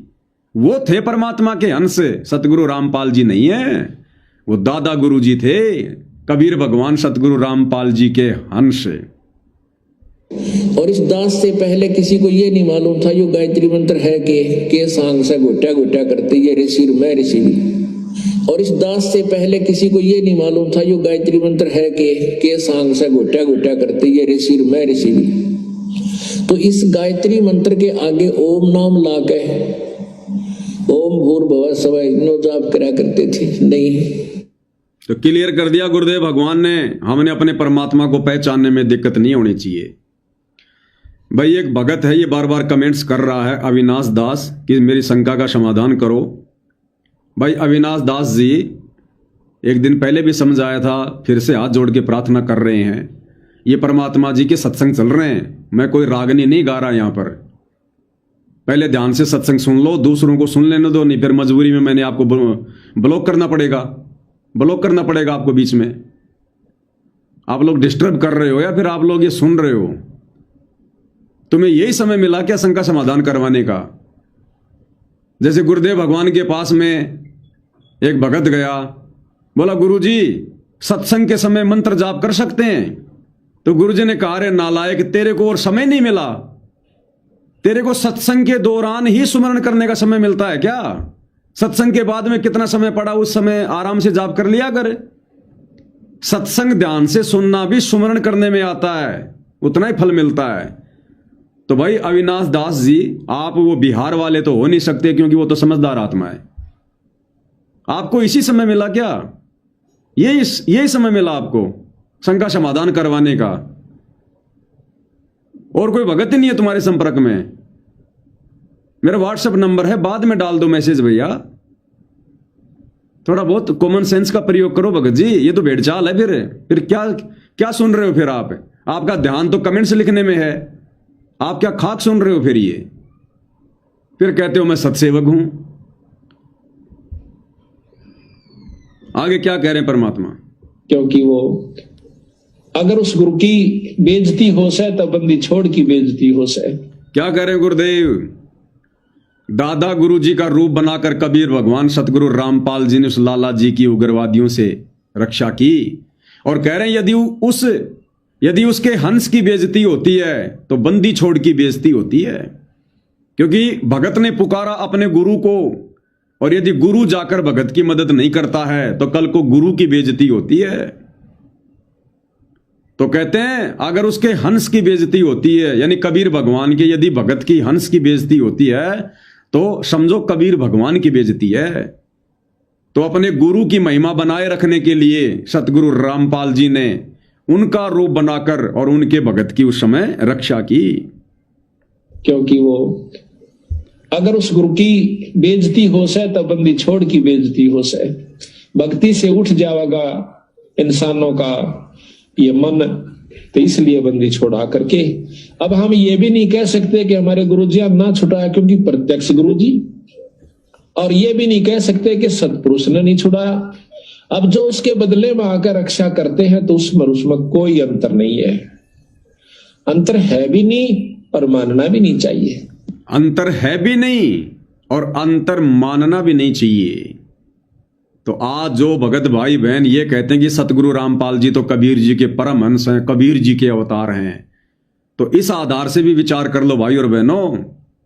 अगर कबीर भगवान भी किसी को अगर भेजता है, वैसे तो भेजता नहीं, क्लियर हो चुका है, परमात्मा खुद ही आते हैं, वे समर्थ हैं, उन्होंने किसी के सहारे की आवश्यकता नहीं पड़ती है। फिर भी जैसे तुम लोगों की बुद्धि काम कर रही है वर्तमान में गुरु को मानुष मानने वाली, तो इस आधार से भी परमात्मा कह रहे हैं कि परमात्मा के द्वारा भेजे गए हंस में और परमात्मा में कोई अंतर नहीं होता और अंतर मानना भी नहीं चाहिए। तो इस आधार से सतलोक आश्रम वालों ने यदि वो अपने गुरु जी को कबीर जी का हंस भी मानते हैं तो सतगुरु रामपाल जी में और कबीर जी में किसी प्रकार का कोई अंतर उन्होंने नहीं मानना चाहिए, और अपने गुरु को ही परमेश्वर मानकर, कबीर भगवान मानकर उनकी पूजा करनी चाहिए। और जून के महीने में जिस कागज की नकली बेजुबान मुर्दा कबीर की समझे जाने वाली दाढ़ी मूछ वाली फोटो को भगवान मानकर जो ये उसका प्रकट दिवस मनाते हैं वो बंद कर देना चाहिए इस आधार से भी। क्योंकि क्या कह रहे हैं परमात्मा? जिस पर साहिब राजी ताही को तू बंद। जिस पर साहिब राजी ताही को तू बंद। ध्यान से सुनो भाई और बहनों। जिस पर साहिब राजी ताही को तू बंद, उसी पर बंदगी कर दो जिस पर परमात्मा प्रसन्न हो जाए। ये तो एक मोटे उदाहरण है यहाँ पर, जिससे राष्ट्रपति प्रधानमंत्री जिस पर राजी से जिस व्यक्ति पर उस पर मेल करने तो सारे काम सरेंगे। इसी प्रकार जिस पर परमात्मा बंदी छोड़ प्रसन्न है उसी की शरण में रहने तो आपको लाभ मिलेगा। ऊंचे उसके बरने आगे बैठे रहो सारा दिन, कोई फर्क नहीं पड़ेगा। क्या कह रहे हैं गुरुदेव? जिस पर साहिब राजी ताही को तू बंद। जिस पर कबीर भगवान खुश है उसकी संगति करो, और वैसे चाहे उस कबीर भगवान के दरवाजे के आगे बैठे रहना। और कबीर भगवान ने जिस हंस को, जिस भगत को निमित्त बना रखा है, अगर उससे मेल मिलाप नहीं रखोगे तो कबीर भगवान भी कुछ नहीं देगा, कुछ नहीं करेगा। तो वर्तमान में भाई और बहनों ये तो आप और हमें भली बातें समझ में आ गया कि साहिब कौन है, कबीर भगवान कौन है, सतगुरु रामपाल जी। और वर्तमान में सतगुरु रामपाल जी किस पर प्रसन्न है? अर्थात वर्तमान में परमात्मा का यथार्थ मोक्ष मिशन क्या है? साध संगति। साध संगति के लिए परमात्मा ने किस आत्मा को खड़ा किया? इस 2 कोड़ी के नाचीज को, इस जड़ बुद्धि जीव को, इस पवन दास को। तो कहते हैं जिस पर साहिब राजी ताही को तू बंद। बंद यानी उसकी बंदगी कर। अब आप और हमें तो अपनी औकात का पता है, कलयुग की बिचली पीढ़ी है, हम किसी भगत की बंदगी करके तो हम धोखा खा नहीं सकते। तो यहां पर जो ये बंदगी का मतलब है, ये सतगुरु रामपाल जी ने अपने आप को छुपाते हुए, कबीर जी का दास बताते हुए आप और हमें भक्ति पर लगाने के लिए ये कहा है कि जिस पर साहिब राजी ताही को तू बंद। तो उन्होंने ये साबित किया कि मेरे ऊपर कबीर भगवान राजी हैं और मेरे से जो दीक्षा लेगा उसी का बेड़ा पार होगा। यूं चाहे तुम कबीर भगवान के दरवाजे पे जाके बैठ जाना, उसकी फोटो को चूमते रहना, कोई लाभ नहीं है। अब भाइयों और बहनों, यथार्थ 13वां कबीर पंथ चलने के बाद और विशेषकर 2014 बरवाला कांड के बाद जब सतगुरु रामपाल जी ने अपने भक्तों की छटनी शुरू की और छटे हुए भक्तों को अपना यथार्थ 13वां मिशन शुरू करके, सात संगति शुरू करके जब उससे जोड़ना शुरू किया और सात संगति के लिए परमात्मा ने इस पवन दास को खड़ा किया, तो अब हमें समझ में आएगा कि अब परमात्मा का हंस कौन है, अब साहिब का हंस कौन है, जिस पर साहिब राजी। क्योंकि बरवाला कांड के माध्यम से परमात्मा ने देख लिया उनके परिवार ने क्या किया, बड़े बड़े भक्तों ने क्या किया, तो परमात्मा उन पर तो राजी नहीं है, उन पर तो प्रसन्न नहीं है। उन्होंने तो खुद परमात्मा को जेल में बैठने के लिए मजबूर किया और बरवाला कांड में उन्होंने क्या क्या मनमानियां करते हुए गुल खिलाए। और वर्तमान में इसार जेल में बैठकर वो अंतर्यामी क्या देख नहीं रहा कि मेरे इसार जेल में आने के बाद और वर्तमान 2026 तक उनका परिवार क्या क्या गुल खिला रहा है, किस कदर भक्तों की मर्यादा तोड़वा रहा है, राजनीति में धक्के खिला रहा है। तो उन पर परमात्मा राजी नहीं है, ना अपने बेटे पर, ना बेटी पर, ना भाई पर, ना बंधुओं पर, ना रिश्तेदारों पर, ना कोऑर्डिनेटरों पर।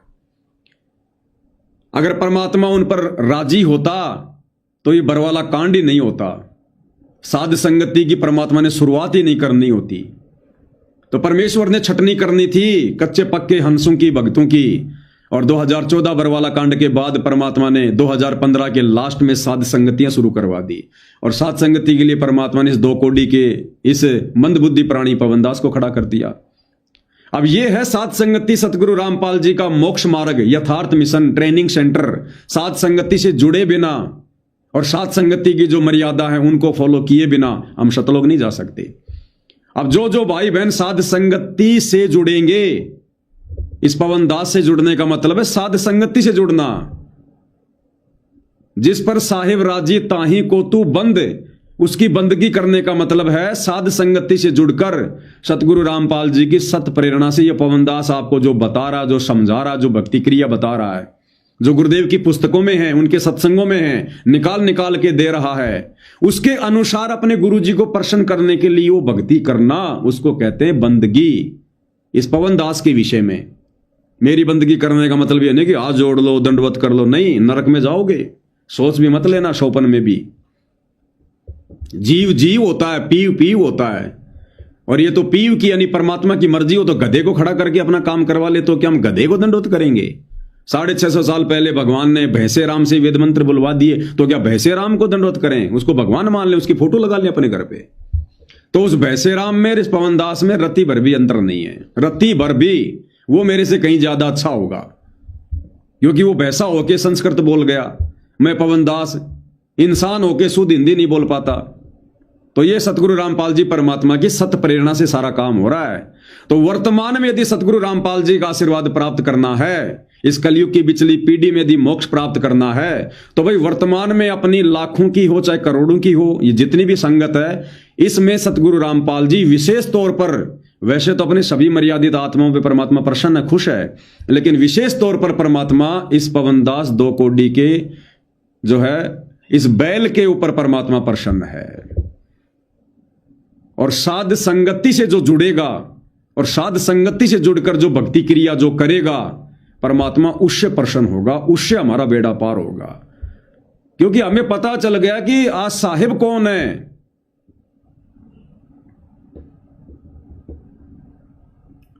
लकी देखना रे सत साहिब,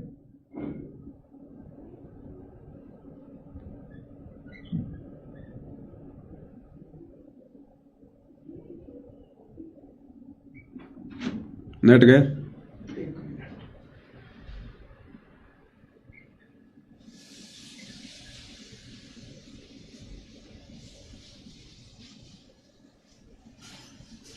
देखना आ गया, आ गया, आ गया,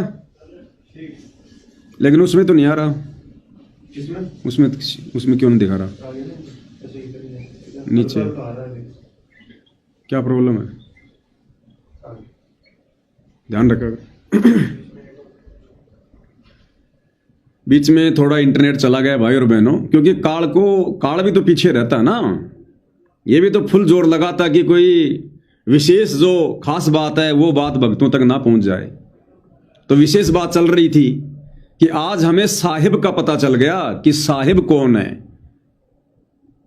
साहिब सतगुरु रामपाल जी हैं और वर्तमान में सतगुरु रामपाल जी जिस भगत के ऊपर विशेष तौर पर प्रसन्न है, उस भगत की संगति करने से, अपनी आंखें खोलकर, कान खोलकर, बुद्धि विवेक का इस्तेमाल करके जो उस भगत की संगति करेगा उससे परमात्मा प्रसन्न होगा।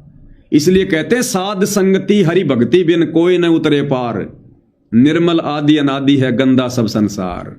साध संगति यानी अच्छे भगत की संगति और हरि भक्ति यानी सतगुरु रामपाल जी की भक्ति। तो साध संगति और हरि यानी सतगुरु रामपाल जी की भक्ति के बिना कोई भगत पार नहीं हो सकता। तो जिस पर साहिब राजी ताही को तू बंद। तो वर्तमान समय में साहिब सतगुरु रामपाल जी इस कुत्ते पवन दास पर विशेष तौर पर प्रसन्न है। ये उनकी मेहर है, उनकी मौज है भाइयों और बहनों। जबकि मेरे अंदर कुछ भी ऐसा नहीं है, कुछ भी। मेरे पर तो मेरे घर वाले प्रसन्न नहीं है, बात बात में टोक देते हैं, धमका देते हैं। घर वाले प्रसन्न नहीं है, परमात्मा कहां से प्रसन्न हो जाएगा। लेकिन उसकी मौज भैया, सतगुरु चाहे तो काग से हंस बना दे। तो वर्तमान में आध्यात्मिक दृष्टि से भाइयों और बहनों, भले चाहे आम समाज की दृष्टि से, रिश्तेदारों में, घर परिवार वालों में भले मेरी 2 कौड़ी की इज्जत है, मुझे कोई कुछ नहीं मानता, कोई कुछ नहीं जानता, कोई लेना देना नहीं, रहे भी नहीं। लेकिन इस परमपिता परमात्मा कबीर साहिब सतगुरु रामपाल जी की नजर में यह दास कुछ विशेष है। परमात्मा ने आशीर्वाद दे के खड़ा किया हुआ है। तो जिस पर साहिब राजी ताही को तू बंदे। तो वर्तमान में यदि सतगुरु रामपाल जी का विशेष आशीर्वाद, विशेष मेहर प्राप्त करनी है तो साध संगति से जुड़कर हमने तमाम भक्ति क्रिया करनी पड़ेंगी जो बताई जा रही हैं। गुरु को प्रसन्न करने के लिए भोग लगाना, आरती उतारना, चरणामर धो धो के पीना, एकमात्र गुरु जी का दंडवत, गुरु जी का जयकारा, सतगुरु की महिमा करना, मर्यादाओं के लिए संघर्ष करना, दृढ़ रहना, यह सतलोक आश्रमों में आपको देखने को भी नहीं मिलेगा। वहां तो बहुत पुराने पुराने भगत हैं, बड़े बड़े भगत हैं। वहां तो गुरु जी के साथ में रहा करते थे, गुरु जी के रिश्तेदार, बेटा बेटी, भाई बंधु। लेकिन उन पर भाई और बहनों आज वो रजा, वो विशेष मेहर नहीं है जो इस 2 कौड़ी के जीव पवन दास के ऊपर है। और इसमें दास कोई मान बढ़ाई वाली बात नहीं है और ना मैं ला सकता, क्योंकि मुझे तो पता है भाई, मान बढ़ाई से हैं दूर, आजिज के हरि सदा हजूर। मान बढ़ाई रखने वाले जीव को तो परमात्मा ऐसी ठोकर मारता है, दिखाई भी नहीं देगा कहां जाकर गिरा है। अभिमान का और सतगुरु रामपाल जी भगवान का तो 36 का आंकड़ा खड़ा एक्सीडेंट है। तो यह गलती पवनदास नहीं कर सकता कि मेरे को गुरु जी ने साथ संगति के लिए खड़ा कर दिया, बहुत बड़ी है फलाना दिखना, कुछ नहीं है। मेरे जैसे परमात्मा के पास में 360 हैं। अगर जरा भी अगर भक्ति मार्ग में त्रुटि करूंगा, मर्यादाओं में त्रुटि करूंगा, पीछे से लात मार के साइड में कर देगा, वो समर्थ है। उन्हें पवनदास की आवश्यकता नहीं है। पवनदास जैसे 360 कुतरू उनके आगे पीछे घूमते हैं। तो पवनदास तो भैया इन सब बातों को मद्देनजर रखकर और नीची गर्दन करके और यहां से पीछा छुड़वाने की दिशा में आगे बढ़ रहा है। ये दास बहुत डरता हुआ लाइव आता है। ये ना सोचना कि मैं बहुत ज्यादा अमल के फन्ने खा बन के मैं लाइव आता हूं। ये दास बहुत डरता हुआ लाइव आता है। लाइव आने से पहले गुरुदेव को दंडवत करके मालिक से विशेष तौर पर प्रार्थना करता हूं कि हे गुरुदेव भगवान, ये परमात्मा, ये दास तो केवल एक यंत्र है। आपने केवल आपने एक जो है वो निमित्त बना रखा है। आपने केवल एक खिलौना सा वो कर रखा है। इस दास की औकात नहीं है परमात्मा आपके वचनों पर कुछ बोलने की, सफाई देने की। ये परमेश्वर जो भी करना है आप ही ने करना है। इस दास का तो केवल आप चेहरा चेहरा दिखाओ बस। बाकी परमेश्वर मेरी औकात नहीं कि मैं एक शब्द भी अपनी जीविया से निकाल दूं, और ना जीव की औकात है चाहे कोई प्रधानमंत्री क्यों ना हो। तो दास तो भैया डरता डरता इस कुर्सी पर बैठता है, परमात्मा जी से हाथ जोड़ जोड़ के दंडवत करके, और तब कहीं जाकर भाई और बहनों परमात्मा लाइव सफल करवाता है। 3-3 घंटे के लाइव, 4-4 घंटे।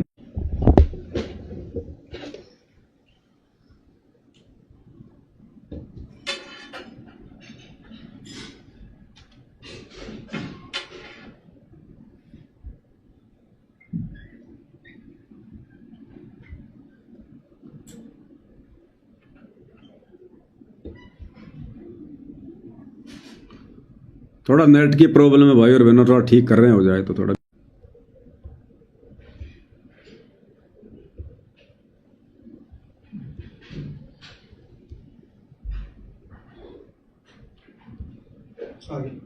आ गया। थोड़ा इंटरनेट की दिक्कत हो जाती है भाई और बहनों बीच बीच में। तो कहने का मतलब भाई और बहनों, इस दास की कोई औकात नहीं है, कोई हैसियत नहीं है। ये दास तो जब लाइव आता है उससे पहले गुरुदेव भगवान को दंडवत प्रणाम करके, कान पकड़ के बार बार माफी मांग के, परमात्मा से ये अर्ज करके कि हे पूज्य गुरुदेव भगवान, इस दास की कोई औकात नहीं, कोई हैसियत नहीं, मैं 2 कोटि का तुच्छ प्राणी जीव परमात्मा, ये श्वास भी आपने उधार दे रखी है गुरुदेव भगवान, मेरी तो उम्र भी शेष नहीं थी। ये परमात्मा आपने यदि खड़ा किया है तो सारा काम आप ही करोगे। इस दास की तो केवल शकल शकल दिखाई दे बस, बाकी मेरी औकात नहीं है परमात्मा आपके प्रवचनों के ऊपर खुलासा करने की। ये परमेश्वर, ये काम तो ब्रह्मा विष्णु महेश नहीं कर सकते, काल और दुर्गा नहीं कर सकते, क्योंकि आपके वचनों पर खुलासा करने से पहले आपकी महिमा के विषय में जानकारी होनी चाहिए। और मालिक, मैं 2 कोटि का जीव, मैं क्या जानूं? नामदेव जैसे, रविदास जैसे, जो कई कई वर्षों तक 24 घंटे आप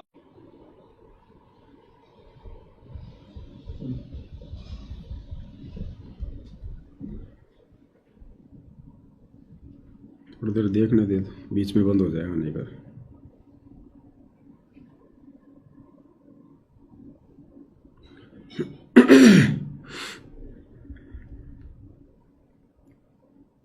थोड़ा नेट की समस्या है भाई और बहनों, थोड़ा सा एक बार चलने दो, 1-2 मिनट देखते हैं, बीच बीच में डिस्कनेक्ट हो जाता है।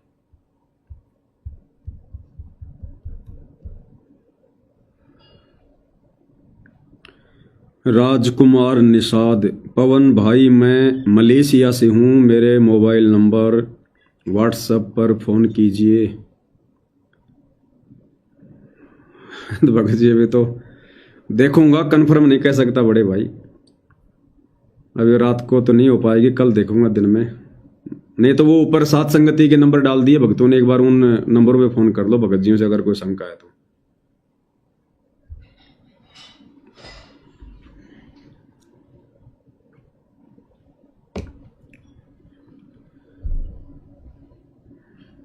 वो सेट कर दे।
लाइन वाइन ऐसे रहेंगी क्या, लाल वाली?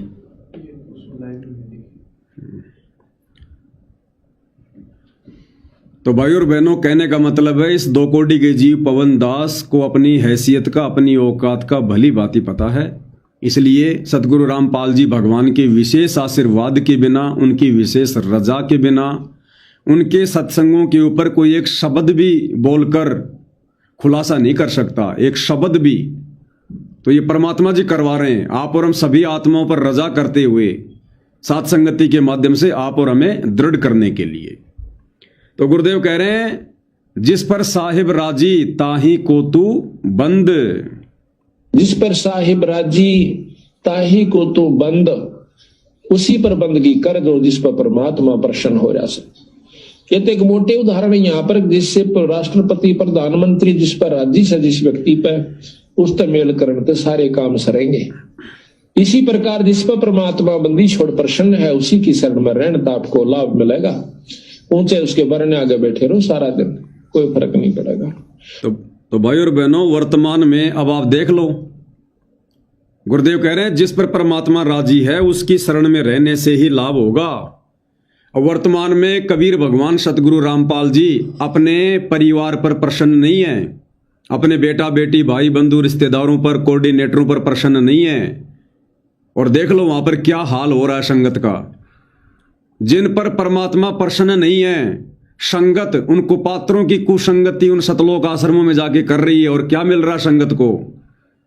सिर्फ मर्यादा तोड़वाने के अलावा कुछ नहीं मिल रहा, दान धर्म के दुरुपयोग के अलावा कुछ नहीं मिल रहा। वहां संगत जाती है, घूम फिर के आती है, खा पी के आती है, मनोरंजन करके आती है। और जाने वाली संगत को वहां पर कोई साथ संगति नहीं मिलती, कोई ज्ञान चर्चा नहीं होती। फिल्में बना बना कर दिखा दी जाती है और अन्नपूर्णा मुहिम के तहत संगत से बेगार करवाई जाती है। डले ढुआए जा रहे हैं, राजनीतिक रैलियों में धक्के खिलाए जा रहे हैं, स्टेडियम बनवाए जा रहे हैं, आरक्षणों में बैठाया जा रहा है, गुंडों की सीबीआई जांच में बैठाया जा रहा है। क्यों? क्योंकि सतगुरु रामपाल जी अपने कलयुगी परिवार